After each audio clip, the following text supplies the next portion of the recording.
beredar alun setelah sekian lama menanti kebebasan dari pabrik Azovstal yang dikepung Rusia, kini para prajurit Ukraina dan militan Azov dibebaskan.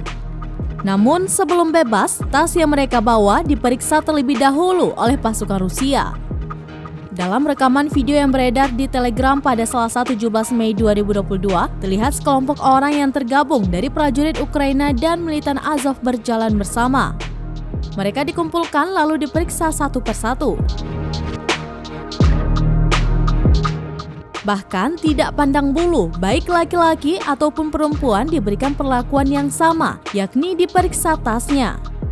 Tas dari para prajurit Ukraina dan militan Azov rata-rata berisikan makanan juga pakaian. Disebutkan pada keterangan unggahan, rekaman tersebut menunjukkan para militan Azov keluar dari pabrik Azovstal di Mariupol dan kemudian mereka dinaikkan ke dalam sebuah bus.